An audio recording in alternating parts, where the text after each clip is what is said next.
Happy Halloween, and what's up, my know-it-alls? Hi. It is, of course, October, and you had to know we weren't going to get out of this month without doing something spooky. So, as you can see, we've dimmed the lights, there's a storm brewing outside, and of course, what do? You curl up by the fireplace with a deep book of Edgar Allan Poe. And that's what we're getting this week, especially when we're talking about the Netflix series, The Fall of the House of Usher.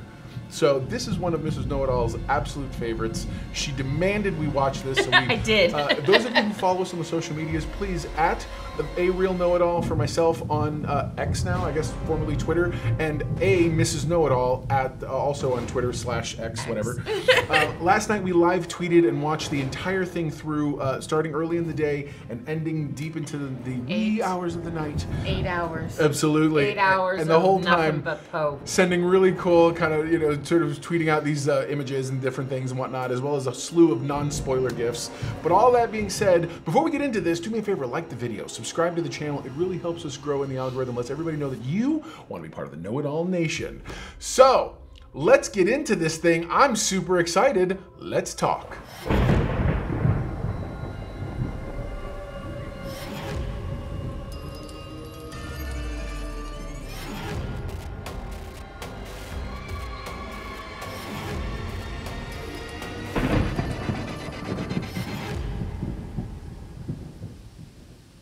Episode 1, titled A Midnight Dreary, Roderick Usher, the corrupt CEO of Fortunato Pharmaceuticals, has lost all 6 of his children.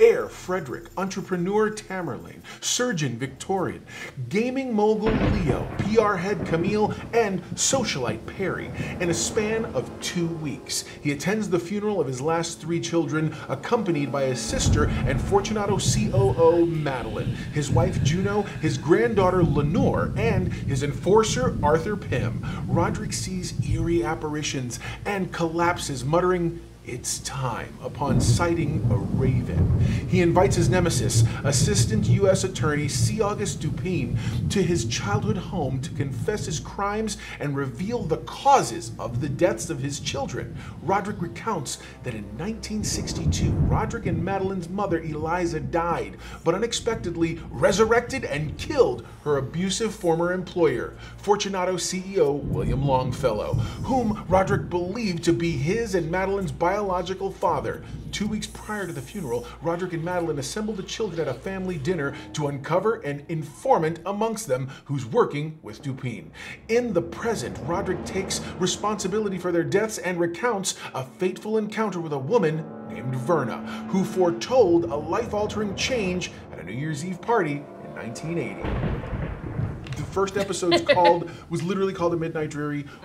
You immediately out the gate, you started seeing all the connections. I love they opened up with a quote from the Raven. Yeah. I mean that's the title is the quote from the Raven, and it felt very Poe immediately. Immediately. Absolutely.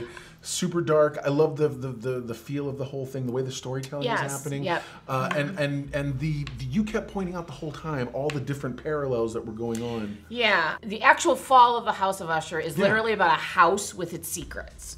Got it. Okay, so the way they took the house with this actual short story that Poe wrote, and now has expanded on it, and then given us more stories. So they took like the Telltale Heart, and they took the Black Cat, and they threw it into the secrets. That's not how Poe wrote them, but man, does it make for some good TV. And they did a really good job setting the tone and pace in the very beginning, first episode. It doesn't go too crazy deep in terms of the actual, like, it's more of an allegory framed around the window dressing of Edgar Allan Poe's stories. And I think that they did a brilliant job doing that. And the first episode kind of really sets that tone and mood. They have taken Poe's writings and literally placed them in modern day era. Nice. Very cool. Including choices that were made about changing the world. Nice. Do we regret changing or doing what we did because we went in believing one thing, and how then we became blinded by because we want more, and we'll as it goes on. But right on. Well, there you go. Now you know. And if knowing's half the battle, you're halfway to being a know-it-all yourself. That's the very first episode. Let's go on to episode 2. In 1979, Dupont investigated mysterious grave exhumations linked to a drug trial. The younger Roderick, living with Madeline, his first wife Annabelle, and young children Frederick and Tamerlane, fails a pitch of Ligodone to Fortunato CEO Rufus Griswold. But Madeline encourages her brother in the present. Dupont and Roderick dispute the addictive dangers of the Fortunato's drug Ligodone before talking about Perry's death.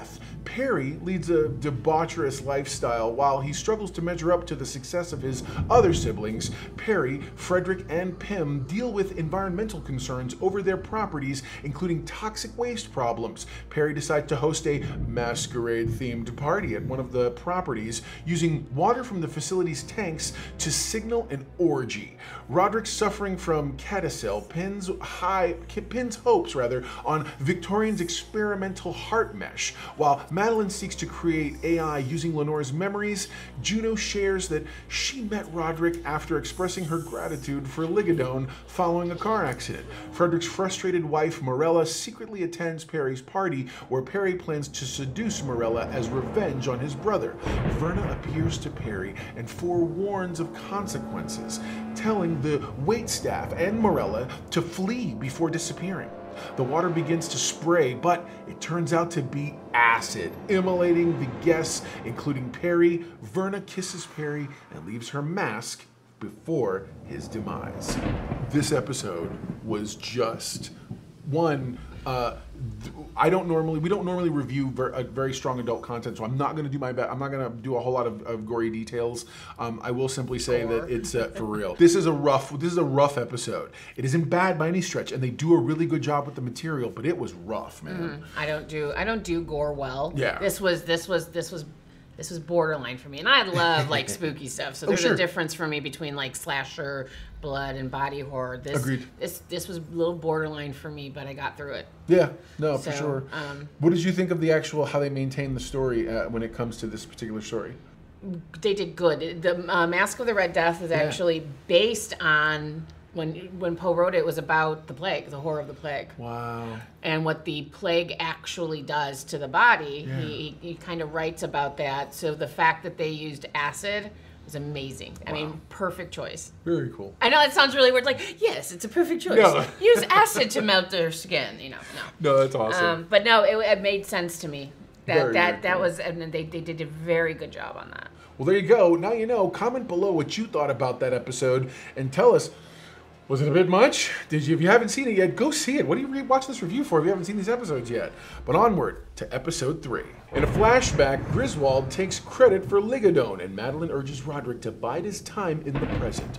Pym arrives at the party's aftermath and identifies Perry's body through Verna's mask, and badly burned Morella Roderick confesses to Dupont about hiding acid in the tanks to avoid regulations, as well as Frederick's negligence in removing the buildings that could have prevented Perry's death. The family grapples with Perry's death and Morella's role in the party. Camilla seeks to spin Perry's death into public sympathy. She suspects Victorine as the informant and finds out her illegal animal heart mesh tests are unsuccessful. Verna poses as a long-awaited human test subject for Victorine, who books the surgery without informing her girlfriend and co-worker Dr. Al Ruiz. Verna also poses as an escort for Tamerlane's husband Bill to fulfill some weird voyeur kink she has. Camilla bonds with Leo over their family roles. Leo accidentally kills Pluto, the black cat of his partner Julius, while high, and he hides the evidence. Camilla investigates Victorine's lab and encounters Verna, who confronts her over her hatred for her sister. One of the tested chimpanzees mauls Camilla to death. One of the things that really struck me in this episode was the fact that there were so many pieces happening, but then you pointed out something really interesting. I'd love for you to talk about it, about the black connection to the black cat. They put a couple of this. They have to remember. They have to start intertwining everything. Yes, it's like Easter eggs. So exactly. So we're gonna. We know we're gonna get Telltale Heart now. We know they are meshing these together. Really cool. Also. When Poe wrote this, it was when he wrote Murder in the Rue Morgue. Thank you. I can't get that. That is like the worst one for me to say for some reason, and I don't know why. It was a detectives type story. Wow. So now let's think about that. We are also then introduced to Augie. Yeah. And the Medicare fraud. Absolutely. So they are spot on. No, and what I really liked was those little Easter eggs. I didn't get it until later when Mrs. Know-It-All pointed it out. But for instance, the name of the lab that Victorine works at is RUE, which is the actual. It's like Roderick Usher Experimental Medical blah blah blah blah.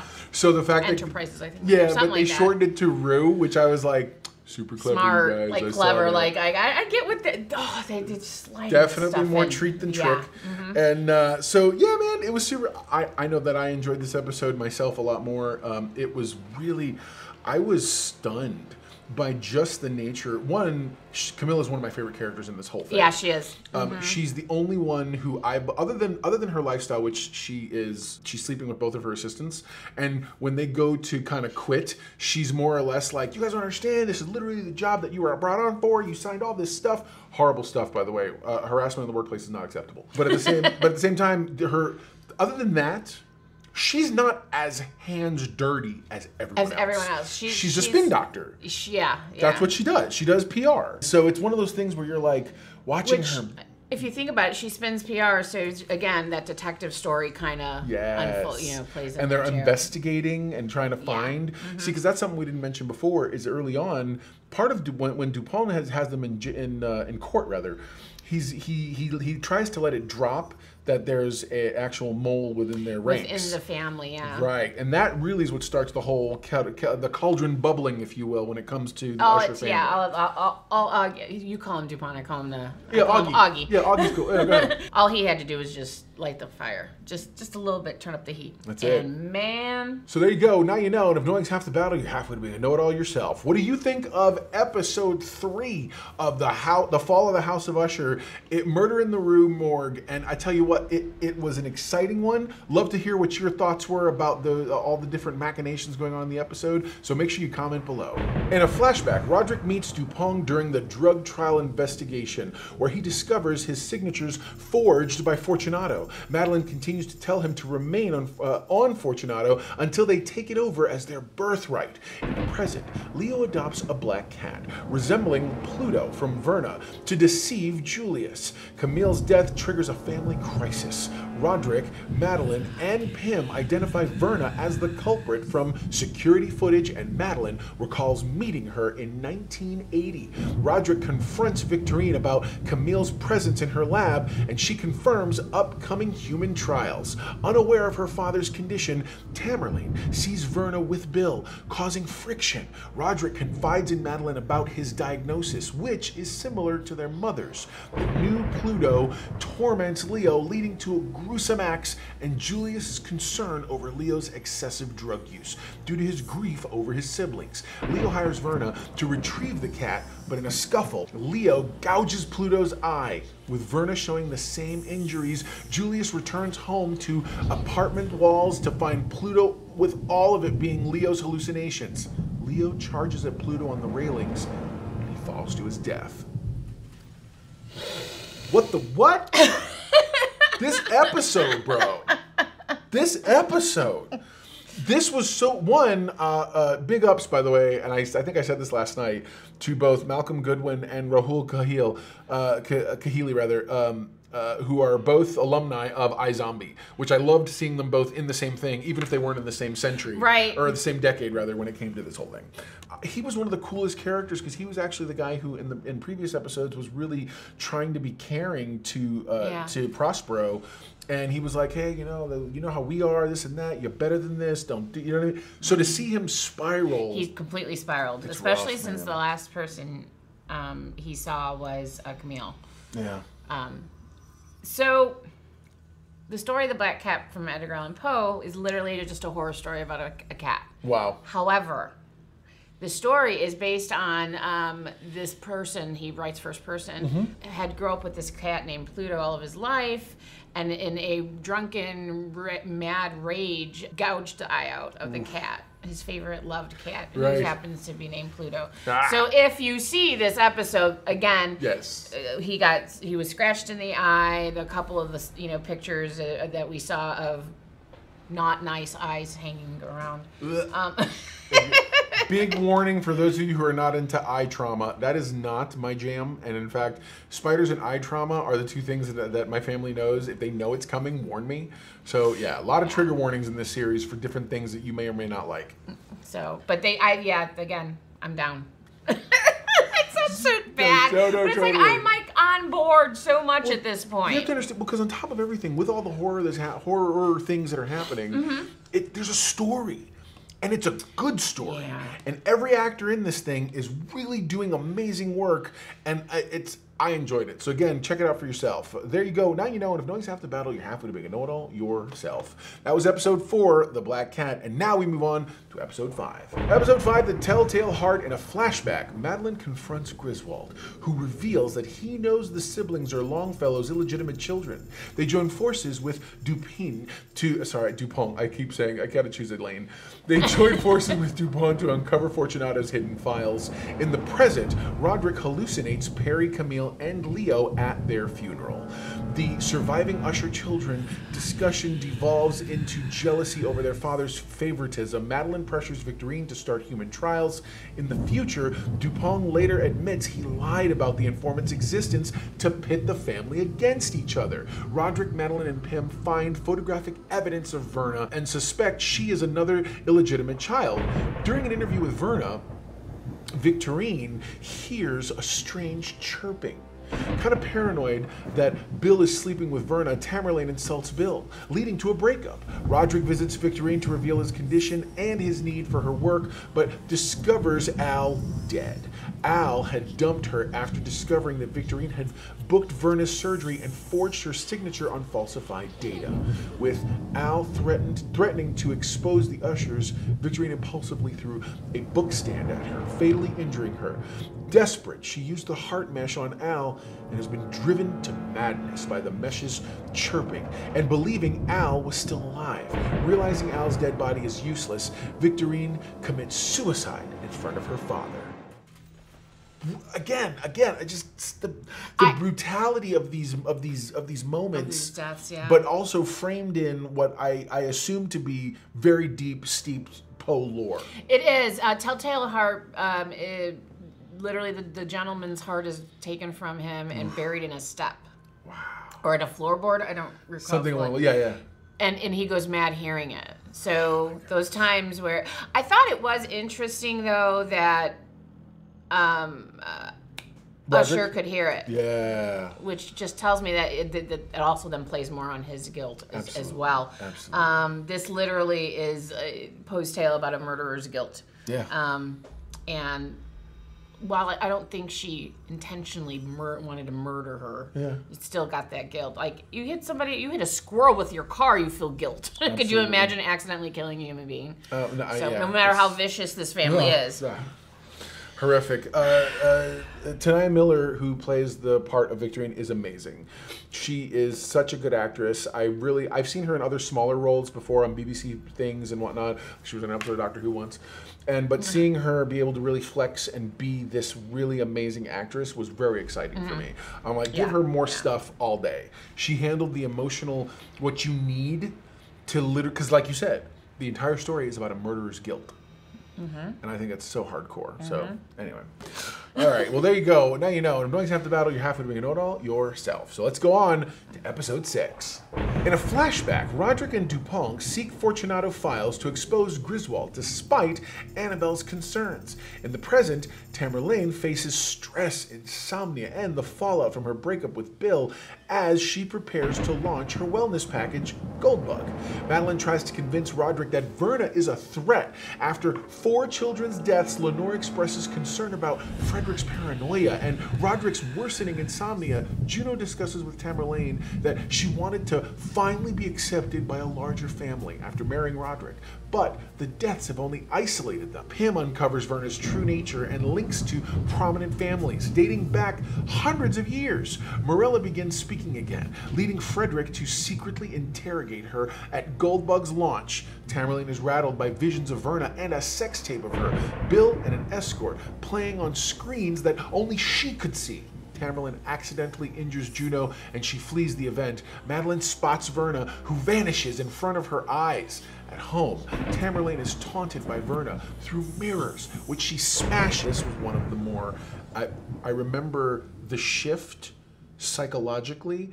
This one, while I didn't think it was the greatest episode in the world, and I didn't, I actually, probably the week, if you go onto our Twitter stream last night from all the days we were talking about it, this was the weakest episode. However, it was also one that psychologically started to mess with you, because she's not only she's seeing Verna look like her. Yeah. Because part of her, she had this weird kind of voyeury. They miscall it something else. Is gone by this episode. That stuff was early on. So I would even say though probably just the first, maybe first and second. I think first and second, a hint in the third. But other than that, there's not much. After that, it's just gruesome. It's just gruesome gore type horror stuff, body horror type stuff. And so there's not much in terms of that kind of stuff going on here, other than the fact that it's psychological. Mm-hmm. And then they do this amazing effect because she's smashing all the mirrors, and then there's a mirror above the bed. And that's when she jumps up to smash the thing, and there's glass on the bed that bounces up with her, and it turns vertically, and there's all these heavy shards, and it's rough. It's and then that's it. What did you know about? Go ahead. I'm sorry. It was almost a very sad. It was sad more than anything, because you almost, like I said, it was like you're right. It was the quieter one out of all 8. It was the. And I understand why we needed her. The story of Goldbug. You said you'd actually not. I didn't. I had to get familiar with it, right on. And it's the story of a pirate's treasure. That's awesome. Wow, Poe is so diverse. Go on. I'm sorry. I know, right? It's basically a story about a pirate's treasure. Yeah. Because he finds this gold bug that bit him. So the family itself loves these Egyptian icon things. Yes. Okay. So this also plays a big into. So that's where that gold scarab comes from. Right. When we see this episode, but I thought it was interesting that they were looking for a pirate's treasure. In Poe's story, they're looking for a actual gold scarab at one point. Their treasure is the beauty, which is in the box with the gold bug on it. Oh yeah. So the vein. 100%. How she's vain. 100%. It's a vanity product. Immortality. I mean, we see that running through too at this point. So it was interesting. Like. I learned something, so it's great. So that was cool. Again, the quieter one, which is probably why. Yeah, no, right on. So what did you think of that? Do me a favor, comment below. Let us know what you thought of that episode as we move on to episode 7. Tension escalates as the Usher siblings grapple with the Grim Reaper of their dark past. Amidst betrayal and seeking justice, the ghostly grip of fate tightens around the Ushers and their associates. Freddy's reckless vengeance blinds him to the lurking danger, while Roderick and Madeline delve deeper into the mystery of the deaths that haunt them.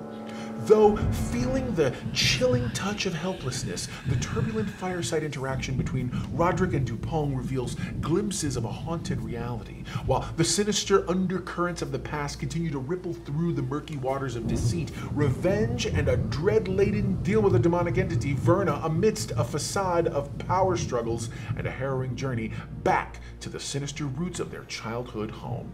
The Ushers stand on the precipice of eerie truths, where every tick of the clock swings them closer to the abyss.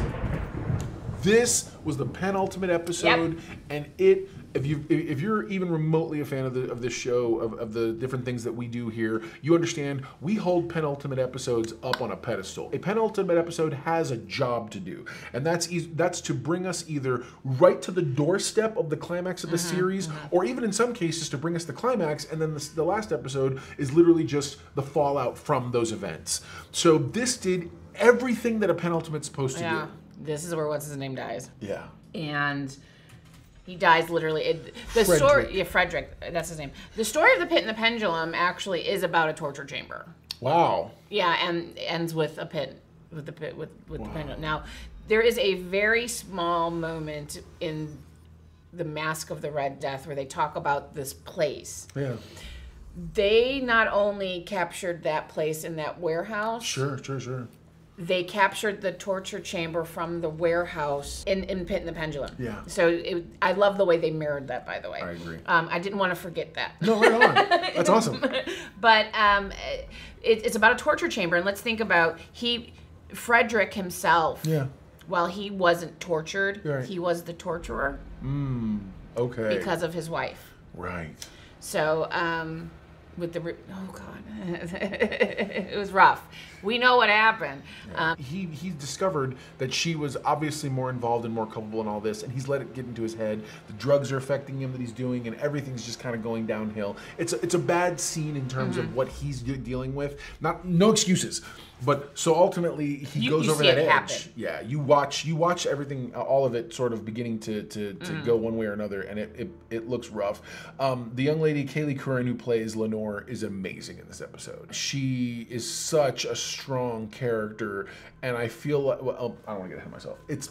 She's a wonderful actress and a brilliant character for sure. So there you go. Now you know, and if knowing's half the battle, you're halfway to being a know-it-all yourself. Comment below. Let us know your thoughts on this episode, The Pit and the Pendulum, from the House of the Fall of Usher.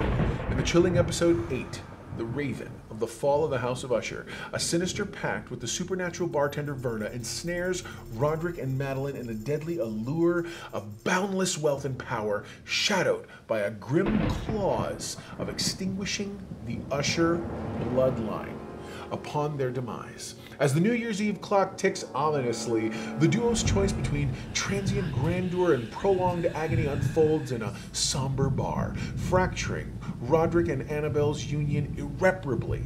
Amidst the cold embrace of betrayal, Roderick's heroism at the party earns him a lucrative promotion from Rufus, only for the night to spiral into deadly chaos. Madeline's seductive dance of death culminates in a lethal cyanide kiss for Rufus and a brutal fratricide as she strangles Roderick, whilst the Usher abode crumbles over them, sealing their fate. This episode leaves a haunting aftermath as Dupong's case crumbles. Juno dissolves the tainted ember in each episode, and I love this time that you and I get after those little descriptions to talk. And this episode 1 is brilliant. Satisfying. I said yesterday. Satisfying. Yesterday, when I how do you X now or do you tweet? You post.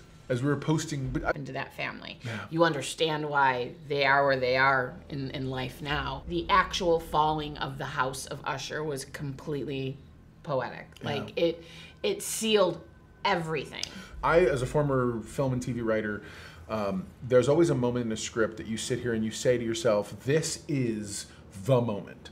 This is what the whole story is about. Now, I don't think this is what the whole series was about, but I definitely think it's what the episode and what the episode was trying to tell us was about. Mm-hmm. And Madeline goes into this monologue.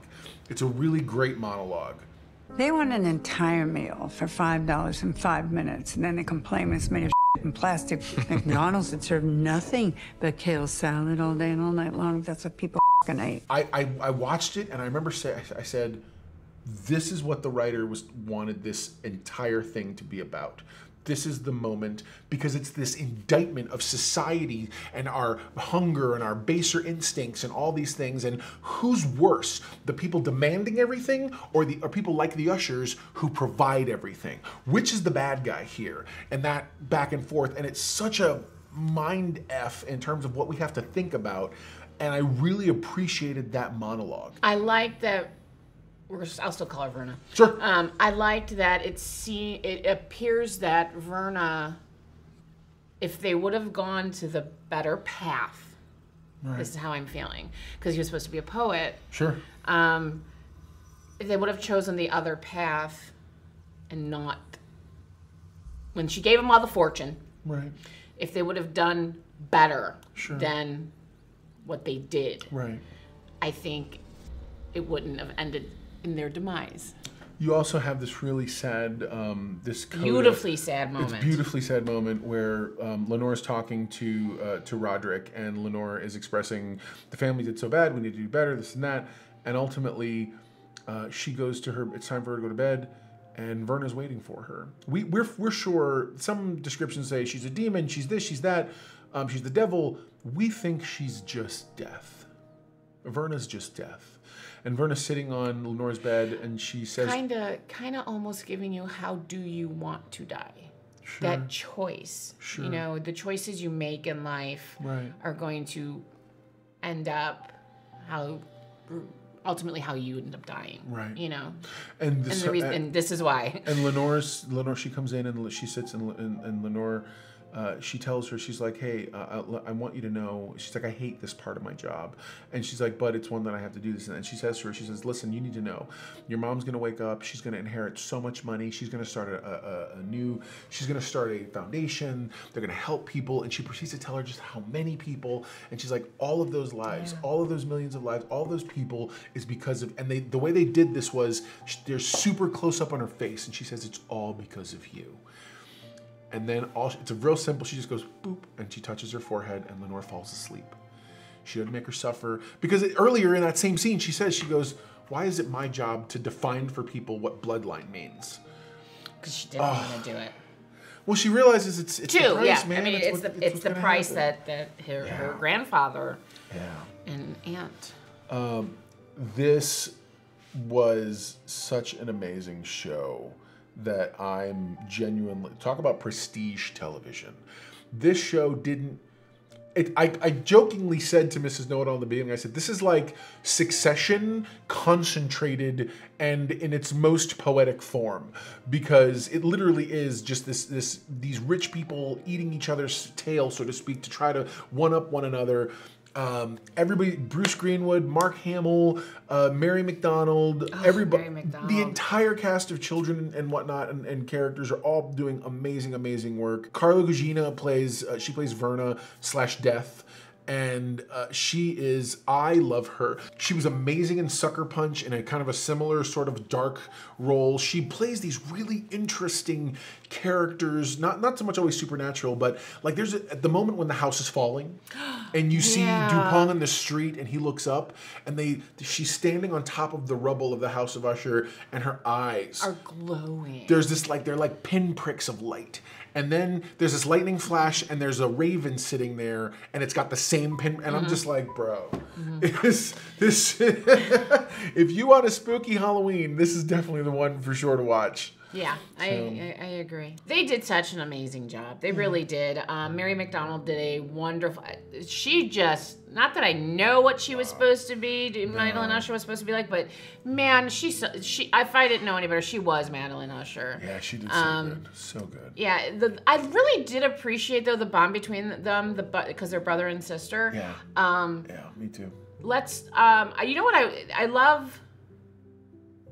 Edgar Allan Poe is supposedly going mad, and Roderick Usher is supposed to emanate who Poe is supposed to be. I agree, and when like you said, Verna said you were supposed to be a poet. And it's funny because when we do the flashbacks with Madeline and Annabelle Lee, who is Roderick's wife, he starts saying words from the actual poem, and it makes it sound like he's the one that's coming up with it. I don't know. I've got so much good things to say, because if I had to criticize one thing, one thing, and you are right about this, when Verna vanished. During Goldbug. During Goldbug, yeah. When Madeline approaches her. Madeline approaches her and puts her hands on her, and the first time we see the actual supernatural of Verna. Everything to that point has just been just know tricks of lights, people disappearing. But you see her in this episode, she disappears in a puff of smoke. But it wasn't smoke because her hands were dirty. Madeline's hands were dirty, like ash almost. Sure. So I was like, I kind of see what they were trying to do, but I think they kind of missed the mark on that.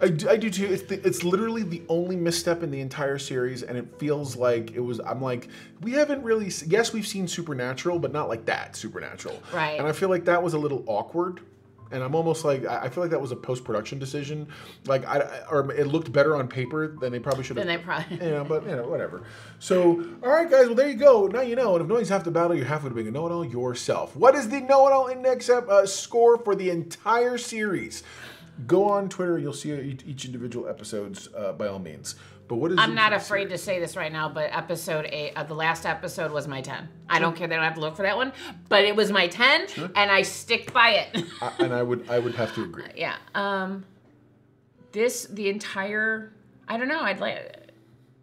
Should we average them out? No, I don't want to do that. I feel like each one stood on its own. I feel like overall for me, the entire series is a solid 9. I feel like it was strong where it's strong. There was one or two small little teeny missteps that don't kill it. I was very impressed by this. In a world where we're getting a ton of different things from all sides, I feel like Netflix did a really good job on this one. It looks like they stayed out of everyone's way and just let them do the thing they were going to do. Yeah. So yeah, my score's a 9. Yeah, 9.